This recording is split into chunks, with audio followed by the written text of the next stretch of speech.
समृद्धी Jadhav, top news मराठीचा election special show panchayat मध्ये आपल्या सगळ्यांचं स्वागत आहे।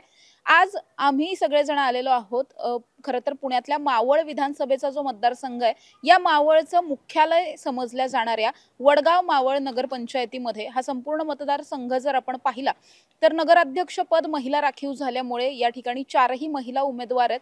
दुसरीकडे आपण पाहायला गेलं तर या ठिकाणी 17 नगरसेवक पदाच्या जागा आहेत ज्यांच्यावरती आता ही निवडणूक होणार आहे।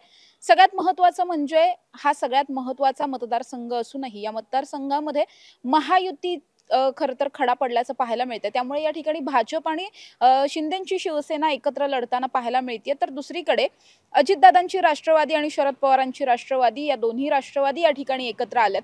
आपण जर बघितलं तर नगराध्यक्ष पदासाठी महायुतीच्या म्हणजे ज्या भाजप आणि शिवसेनेच्या उमेदवार आहेत त्यांचं नाव आहे ॲडव्होकेट मृणाल म्हाळसकर। तर दुसरीकडे अबोली ढोरे या राष्ट्रवादीच्या इथल्या उमेदवार आहेत। तर दुसरीकडे वंचित बहुजन आघाडीने सुद्धा वैशाली उदागे यांना उमेदवारी दिली आहे। याबरोबरच ज्या 17 जागा आहेत नगरसेवक पदाच्या त्यांच्यावरती सुद्धा निवडणूक होणार आहे आणि या सगळ्या निवडणुकीसाठीचे इथल्या ग्रामस्थांचे रहिवाशांचे मतदारांचे नेमके मुद्दे काय आहेत, त्यांच्या मागण्या काय आहेत, त्यांच्या अपेक्षा काय आहेत हे सगळं जाणून घेण्याचा आज आम्ही प्रयत्न करणार आहोत। वडगाव मावळच्या मतदारांशी आपण बोलणार आहोत। काय इथल्या नेमक्या समस्या वाटतात आणि कोण या समस्या पूर्ण म्हणजे तुमच्या अपेक्षा पूर्ण करू शकतं असं वाटतं?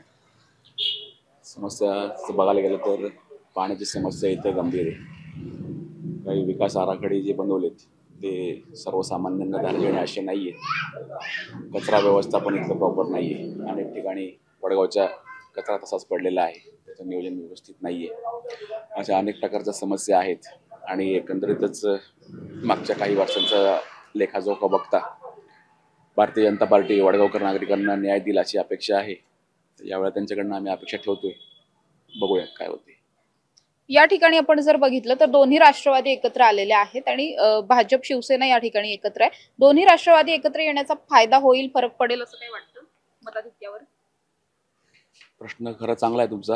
आता नेमकं नशिबाचा भाग असा आहे की तुम्ही इथे मला प्रश्न विचारायला सुरुवात करण्याआधीच मी 10 मिनिटं आज एक त्यांची प्रचार रॅली झाली त्याची क्लिप बघत होतो। तर वडगावचे प्रचार प्रमुख राष्ट्रवादीचे किंवा आमदार स्वतः आले होते। त्यांना 17 त्यांचे अधिकृत उमेदवार कोण आहेत त्यांची नावही त्यांनी सांगितली नाही। असं का झालं असं मला माहीत नाही, पण कदाचित त्यांनी त्यांचे 17 उमेदवार कोण प्रभागातले यांची नावं कॅमेराला किंवा मीडियाला न सांगणे यामध्येच कदाचित याचा एक गमक दडलेला असावा कदाचित। तरुणांशी बोलणार आहोत। काय तरुणांच्या समस्या आहेत या ठिकाणी? काय भ्रष्टाचार थांबला पाहिजे। फक्त आम्हाला खेळायसाठी एक ग्राउंड उपलब्ध करून दिलं पाहिजे। तर आमच्या वडगावात ग्राउंडच राहिलं नाही खेळायसाठी, सगळीकडे बिल्डिंग झाले। क्रीडा संकुल म्हणजे वडगावच्या मर्यादित क्रीडा संकुल एक झालं पाहिजे। आता कुठले उमेदवार हे करतील असं वाटतं? आता आम्हाला वाटतंय मृणालताई करतील असं वाटतंय। हा, मग परत तुम्हालाही तोच प्रश्न आहे, राष्ट्रवादीच्या एकत्र येण्याचा काही परिणाम होईल असं वाटतं का? तसं सहसा आम्हाला काय वाटत नाही असं बघण्यावरून। हे सोडून इतर काही आणखीन समस्या जाणवतात या ठिकाणी ज्याच्यावरती काम व्हायला पाहिजे, जे कोणी निवडून येतील त्यांनी त्या गोष्टीवर पहिल्यांदा काम केलं पाहिजे असं कुठला मुद्दा आहे? पाण्याची परिस्थिती खूप आमच्या इथं वाईट चालू आहे। पाणी लोकांना प्यायला शुद्ध पाणी नाही। पहिली गोष्ट कचऱ्याची विल्हेवाट नीट लावली पाहिजे। त्याच्यानंतरून इलेक्ट्रिसिटी रोडची कामं झाली पाहिजे आणि लोकांचे मनके तुटायला लागले तितके वाईट रोड आहेत आमच्या इथं। आता तुम्ही बघू शकता, आता तुम्ही ह्याच रोडवरून आले असतील त्या रोडची परिस्थिती बघू शकता तुम्ही। काय रोड कमी आणि खड्डे जास्त आहेत। या सगळ्या अपेक्षा तुमचे महायुतीचे उमेदवार पूर्ण करतील असं वाटतं? हा, आम्हाला वाटते नाही होणार, आमचं करणार, ते पूर्ण करणार आमच्या अपेक्षा। सध्या तरी बऱ्याचशा ज्या काही समस्या होत्या त्या फुलफिल झालेल्या आहेत, परंतु अजूनही रस्त्यांची वगैरे व्यवस्थित हे होणं आवश्यक आहे। एक तर कसं आहे की आमची जी गावठाण एरिया आहे या एरियामध्ये आमची काही शेती लागून आहे आणि त्या शेतीमध्ये जाण्यासाठी प्रॉपर रस्ता नाही आहे। ती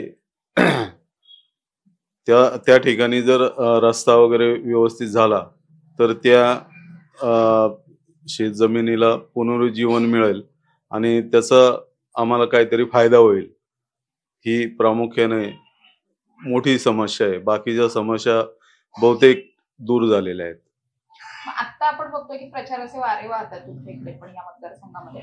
कुणाला जास्त तुल्यबळ वाटतंय, पारडं कुणाचं जड वाटतंय वगैरे? तसं पाहिलं तर भाजपनी बराच प्रयत्न केलाय या वार्डामध्ये, पण अद्याप ते यशस्वी झालेले नाहीये. त्यानंतर पारंपरिक राष्ट्रवादी काँग्रेसचा हा बालेकिल्ला आहे थोडक्यात. कारण आजपर्यंत भाजपचा एकही उमेदवार या ठिकाणी विजयी झालेला नाहीये. तर खरी लढत एक कसलेला जो काही अनुभवी उमेदवार आहे तो आणि नौखा उमेदवार या दोघांमध्ये आहे. यापूर्वी या दोघांमध्येच ही लढत झालेली होती. त्याच्यामध्ये जो अजय पवार होता तो बीजेपी मधनं लढत होता आणि तो पराभूत झाला होता. आणि आता पुन्हा हीच जोडी एक वेगळ्या अर्थाने आहे की बीजेपी कडनं अजय पवार आहे आणि चंद्रजित वाघमारे हा याकडनं अपक्ष म्हणून आहे. राष्ट्रवादीकडनं अजय पवार आहे आणि अपक्ष म्हणून चंद्रजित वाघमारे आहे. तर मला असं वाटतं या दोघांमध्ये तुल्यबळ स्पर्धा होईल. दोन्ही राष्ट्रवादी एकत्र येण्याचा काही फायदा होईल या मतदारसंघात? तसं हा पूर्वीपासून काँग्रेस किंवा राष्ट्रवादीचाच गड आहे, त्यामुळे ते दोन्ही एकच आहेत असं सर्व समजतं. दादा, खर तर गेल्या 9 वर्षांनंतर आता ह्या सगळ्या निवडणुका लागलेल्या आहेत. सध्याच्या इथल्या समस्या काय वाटतात मूळच्या, ज्याच्यावरती या निवडणुका लढवल्या गेल्या पाहिजेत, ज्या मुद्द्यांवर? नमस्कार, मी ॲडव्होकेट मिलिंद ओवाळ. आता मुद्दा असा आहे की इथं सगळ्यात महत्त्वाची समस्या आहे पाण्याच्या फिल्टरची, रस्त्यांची. आता मगाशी त्यांनी सांगितलं, ते पण ॲडव्होकेट अरुण ओवाळ आमचे चुलतेच होते, की अंतर्गत रस्त्यांचा प्रॉब्लेम आहे, पाण्याचा प्रॉब्लेम आहे, शैक्षणिक दर्जा खालवलेला आहे, आरोग्याची समस्या आहे, खूप डासांची इथं तीव्रता आहे, मलेरिया डेंग्यू सारख्या रोगाची तीव्रता आहे. तर ह्या सगळ्या समस्या निराकरण झाल्या पाहिजेत. मग आता जर आपण बघितलं तर सगळ्याच उमेदवारांचा प्रचार अगदी जोरात चालू असलेला पाहायला मिळतोय. नगराध्यक्ष पदासाठीची चुरस या ठिकाणी जास्त आहे. कुणाला जरा कल जास्त वाटतोय, कुणाच्या बाजूने? आता सध्या तर आम्ही पुरोगामी चळवळीचे सगळे कार्यकर्ते आहोत आणि पुरोगामी चळवळीच्या कार्यकर्त्यांचा जर विचार केला तर काँग्रेस राष्ट्रवादीचं पारडं जड आहे. कारण तालुक्याची जर पार्श्वभूमी जर विचार केला तर या तालुक्याचे कार्यसम्राट आमदार सुनील अण्णा शेळके यांनी इथं ताकद लावलेली आहे. तसेच त्यांचा इतकं त्यांनी कामं केलेली आहे वडगावमध्ये. जर वडगावमध्ये अंतर्गत रस्ते बघितले, डीपी रस्ता तुम्ही आले असेल तर पूर्ण तालुक्यात सिमेंटचा रस्त्याला त्यांनी फंड दिलेला आहे. तो रस्ता परिपूर्ण केलेला आहे. वडगावातली आज तहसीलची बिल्डिंग इतकी मोठी उभी राहिलेली की पुणे जिल्ह्यात तसली कुठेही बिल्डिंग नाहीये. दुसरं, जर तालुक्यात काणे फाटा येथील उपजिल्हा रुग्णालय त्यांनी तयार केलेलं आहे. अशी भरीव त्यांनी कामं केलेली आहे. आणि इथून पुढे जर 17चे 17 जर नगरसेवक वडगाव मावळमध्ये आले तर त्यांनाही ते अण्णा भरीव पाठिंबा किंवा भरीव निधी देतील. ताई, महिला म्हणून काय समस्या आहेत या भागामध्ये? महिला म्हणजे आता आपल्या पाण्याच्या जास्त करून समस्या असतात आणि त्या समस्या आपल्याला सोडवतात आलेल्या आहेत बरेच जणांना. पण आतमध्ये आपल्याला जी प्रगती व्हायला पाहिजे, म्हणजे आता रस्ते बिस्ते आपण सगळं हे मान्य करतो, त्यांनी केलेले आहेत. बाकीच्यांनी उमेदवारांनी ज्यांनी आतापर्यंत निवडून आले त्यांनी केलेले आहेत.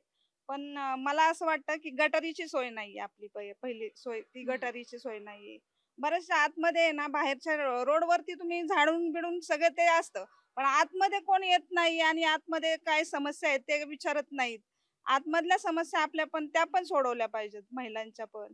आणि त्या व्यवस्थित पाणी आहे ना, एवढं गढूळ येतं पाणी, त्या पाण्याची पिण्यासारखं पण नसतं. आम्ही जारचं पाणी आणतो, जारच्याच पाण्यामध्ये आम्ही म्हणजे तेच पितो आम्ही, जारचं पाणी आणून. पण ते व्यवस्थित पाणी आलं पाहिजे, व्यवस्थित ही म्हणजे फिल्टर होऊन. ही समस्या आमची ती सोडवली पाहिजे. जे आता उमेदवार आम्ही म्हणतोय की आता आधीच्या उमेदवारांनी भरपूर, आम्ही नाही म्हणत नाही त्यांनी केलेलं काम, केलेलं नाहीये काम असं नाही म्हणत, पण आम्हाला असं वाटतं की आता हे दुसरे जरा थोडेसे उमेदवारांना आपल्याला संधी द्यायला पाहिजे. ते काय आपल्या म्हणजे काय करतात ते पण जरा थोडंसं बघितलं पाहिजे आणि त्यासाठी आम्ही जरा थोडंसं हा नवीन मतदाराला हा यावेळेस मती उमेदवाराला देणार. हा नवीन आम्ही उमेदवार उभा केलाय आणि त्याच्याबरोबर आम्ही आहे आता सध्याला.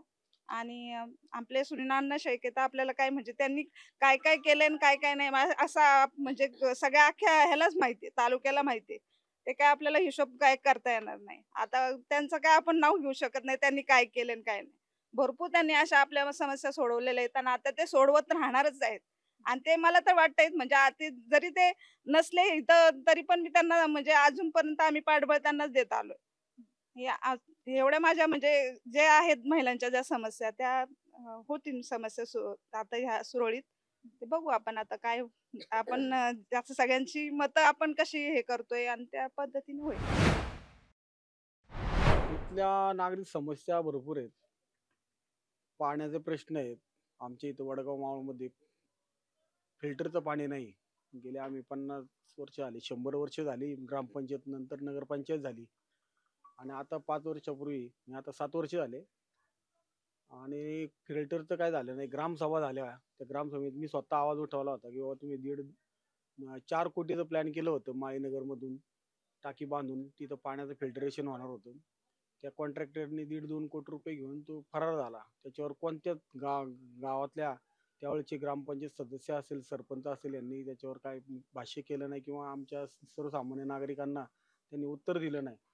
त्याच्यानंतर नगरपंचायत झाल्यानंतर फिल्टरचा प्रश्न मार्गी लागायला पाहिजे होता, तसा काय झाला नाही. अतिशय पाणी खराब आहे. इंद्रायणी नदीतून डायरेक्ट पाणी टाकीत येतं आणि ते आमच्या घरांमध्ये जातं. त्याच्यामुळं रोगराईला प्राधान्य मिळतं आणि सुविधा तशी नाही. त्याचप्रमाणे आरोग्याची समस्या त्याच्यामुळे उद्भवली. आमच्याकडं मोठं आरोग्य इथं वडगाव मावळमध्ये आरोग्याचं म्हणजे मावळचं मेन इथं आरोग्य सेवा केंद्र होतं. त्याचं नाव ते कामशेटला नेलं, आपलं काना फाट्याला नेलं. मोठी बिल्डिंग झाली पण त्याचा आम्हाला काहीच उपयोग झाला नाही. आमचे जे लोक आहेत इतर ठिकाणी जातात, पवना हॉस्पिटल असेल किंवा इतर जनरल हॉस्पिटल असेल, इथं जावं लागतं आणि पैसे पण जातात. पण इथं जी आरोग्य सेवा मेन मोठं इथं दवाखाना किंवा हॉस्पिटल व्हावं अशी आमची सर्व नागरिकांच्या वतीने मागणी आहे. ती मागणी लागली तर ह्या आताच्या निवडणुकीत आम्ही भरघोस मताने नगरसेवक असतील, नगराध्यक्ष असतील त्यांना आम्ही पाठबळ देऊ.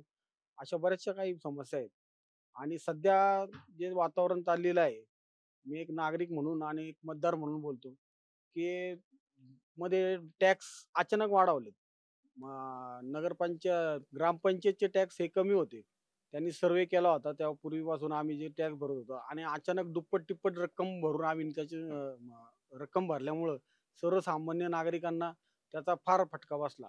आम्ही आंदोलन सर्वपक्षीय आंदोलन केलं पण त्यातून आम्हाला कोणती इथल्या अधिकारी जे नेमले होते हे नगरपंचायत बरखास्त झाल्यानंतर त्यांनी आम्हाला काही दाद दिलीच नाही. तो एक मोठा प्रश्न आहे की बाबा नक्की तुम्ही कोणत्या सर्वे केला आणि कोणत्या स्वरूपात कोणत्या घराचा स्वरूपात तुम्ही टॅक्स जो आकारला जातो हे आतापर्यंत काही कळलं नाही. पैसे आम्ही देतो आणि हे होत आहे म्हणजे हा भोंगळ गावावर चाललेला आहे. त्यातले पैसे कोण खाते हेच कळत नाही. अशा नागरी सुविधा भरपूर आहेत की ज्या सर्वसामान्यांना त्याचा फटका बसतोय.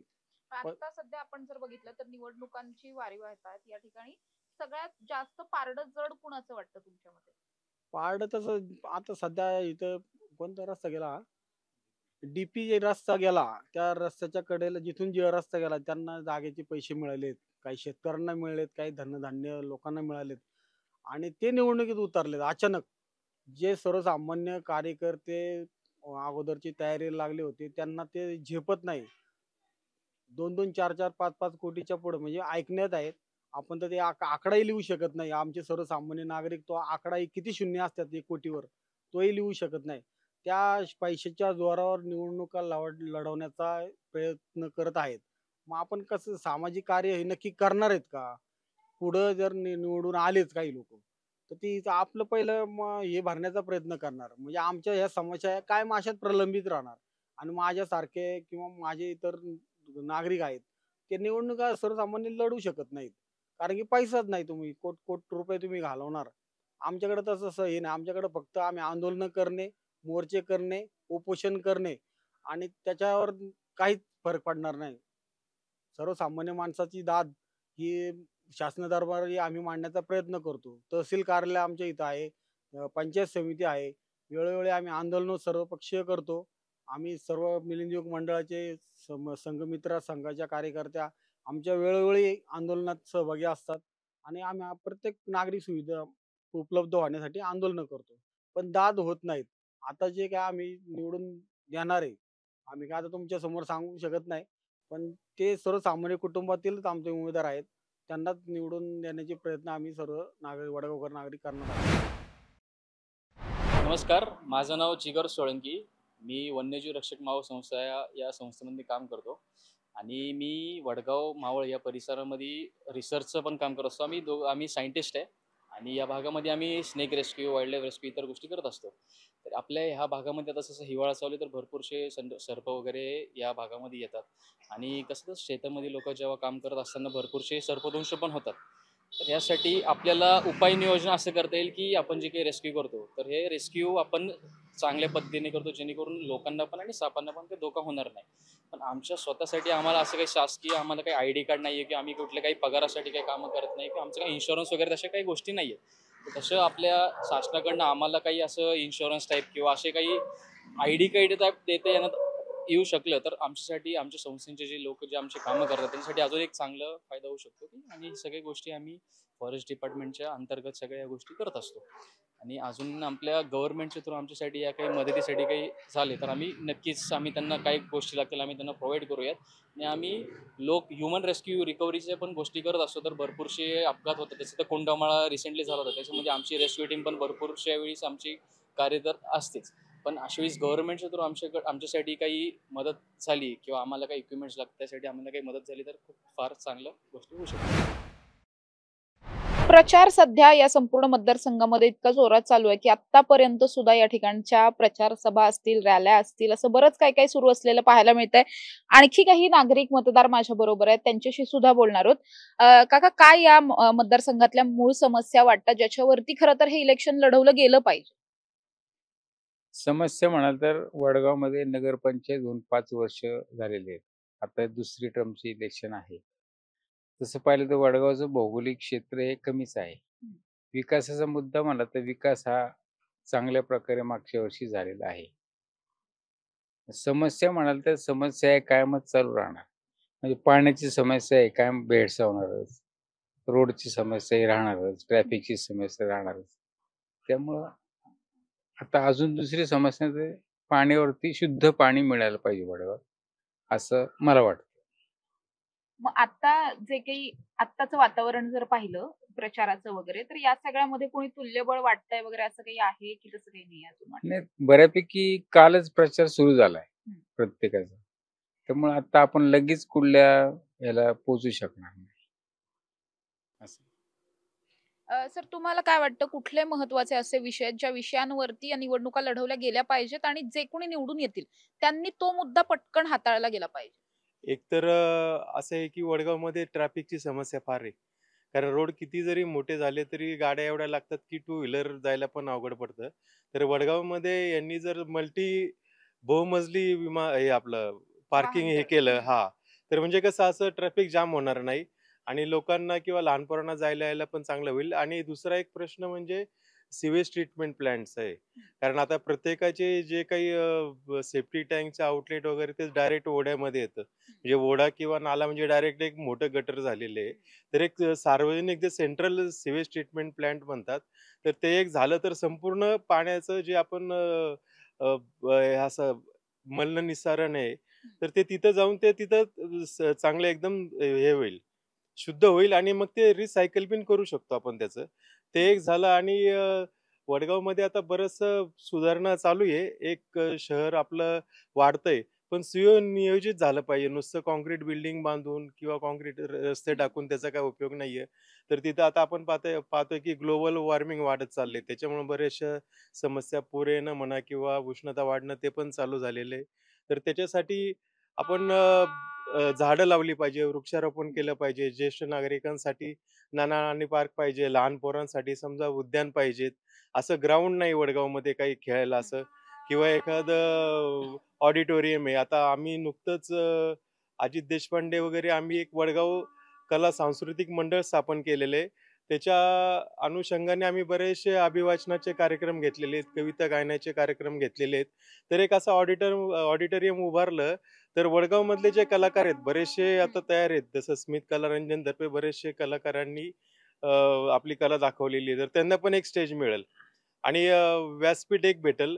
आणि बरंचसं आता समजा वाचनालय पाहिजे किंवा मोफत वाचनालय झालं, क्रीडांगण झालं, तर ह्या वस्तूंची गरज आणि एक चांगलं सुनियोजित शहर झालं पाहिजे. असं नाही की बकाल व तिथं कचऱ्याचा ढीग पडलाय किंवा तरी आता पण आहे परिस्थिती चांगली, पण तरी पण सुनियोजित झालं पाहिजे. रस्ते एकदम व्यवस्थित पाहिजेत, झाडी पाहिजे, लाईट पाहिजे. आणि जे वाड्या वस्त्यावरची आहेत तिथं अजून काही म्हणजे विकास होतोय तर तिथं व्यवस्थित नगरपंचायतच्या ह्यांनी प्रशासनाने परवानगी देऊन योग्य ते सगळे जे नियम लावतात पण ते पुढे पाळतात की नाही माहिती नाही. त्यातले बरेचसे जे कचरा नियोजन असेल, समजा पाण्याची हे असेल समस्या असेल किंवा अग्निशामकची आता सध्या गरज आहे, तर ते सगळे आहे की नाही ते पण चेक करायला पाहिजे. तसं नक्कीच खूप महत्त्वाचे विषय काकांनी सांगितलेत. दादा, तुम्हाला काही यापेक्षा वेगळे तुमच्याकडे मुद्दे आहेत ज्या मुद्द्यांवरती काम होणं गरजेचं आहे? यापेक्षा वेगळे मुद्दे म्हणजे वडगावमध्ये शालेय संकुल आहे. शालेय संकुल हे आपल्या मुंबई पुणे हायवे रोडच आहे. विद्यार्थ्यांसाठी येण्या जाण्यासाठी जो मार्ग आहे तो हायवे लगतच जातो. त्या ठिकाणी भुयारी मार्ग होणं गरजेचं आहे. भुयारी मार्ग झाला तर विद्यार्थ्यांच्या जीवाशी खेळण्याची आपल्याला थोडाफार किंवा इतरत्र लोक पण आहे. समजा माईनगरचा पट्टा झाला, दिग्विजय कॉलनी, हे वडगावच्या निगडीत आहे. त्यांना येण्या जाण्यासाठी भुयारी मार्ग होणं गरजेचं आहे. आता जे उमेदवार या आत्ताच्या निवडणुकीच्या रिंगणामध्ये आहेत, कुणाकडून अपेक्षा आहेत की कोण या सगळ्या अपेक्षांवरती खरं उतरू शकतं असं काही वाटतं? अपेक्षा आता तसं तर सांगू शकत नाही. शेवटी तो मुद्दा जो निवडून येईल तोच करू शकतो. अपेक्षा ही दोन्ही उमेदवारांकडून आहेच आम्हाला.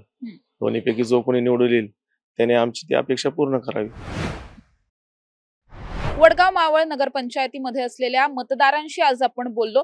विविध समस्या या भागातल्या आहेत. सगळ्यात बेसिक समस्या इथे असलेल्या पाहायला मिळतात, म्हणजे ज्याला मूलभूत समस्या आपण म्हणतो तशा पद्धतीच्या मूलभूत सुविधा मिळत नसल्यामुळे त्या सुविधांचं रूपांतर समस्यांमध्ये झालंय. त्यामुळे इथले जे आता नगराध्यक्ष पदाचे किंवा नगरसेवक पदाचे जे उमेदवार आहेत ते जेव्हा निवडून येतील तेव्हा त्यांनी याच मुद्द्यांवरती काम करावं असं इथल्या लोकांची अपेक्षा आहे. अर्थात या सगळ्यामध्ये अजूनही तुल्यबळ कोण आहे किंवा कोणाचं पारडं जड आहे हे सांगणं तसं फारसं कठीण आहे. कारण या ठिकाणी बघितलं आपण तर भाजप वेगळं लढते आणि दोन्ही राष्ट्रवादी एकत्र असल्यामुळे खूप चुरशीची लढाई या ठिकाणी होणार आहे. अर्थातच या सगळ्या लढाईनंतर नगराध्यक्ष पद कुणाला मिळतं, कुणाच्या किती जागा निवडून येतात हे सगळं पाहणं महत्वाचं असणार आहे. मात्र वडगाव मावळचा हा जो बालेकिल्ला आहे तो राखून ठेवण्याचं मोठं आव्हान आमदार सुनील शेळके यांच्या समोर असणार आहे. तर हेच आव्हान तशाच पद्धतीने बाळा भेगडेंसमोर सुद्धा आहे, कारण त्यांना भाजपचा उमेदवार या ठिकाणी निवडून आणायचा आहे. या सगळ्याच नगरपंचायतीमध्ये नेमकं काय होतं हे सगळं पाहणं महत्वाचं असणार आहे. कॅमेरा पर्सन निलेश सह समृद्धी जाधव, टॉप न्यूज मराठी, पुणे. तुमची car, electric panel, data server आगीपासून सुरक्षित आहे का? नाही? मग आजच बसवा F protect temperature activated fire suppression device. यामध्ये आहे eco friendly non toxic pressurised liquid, जे आग लागल्यास क्षणार्धात ऍक्टिव्हेट होऊन आगीवरती मिळवते नियंत्रण. बसवण्यास अतिशय सोपे आणि सुटसुटीत. टेकालिपचे एक दर्जेदार उत्पादन एफ प्रोटेक्ट.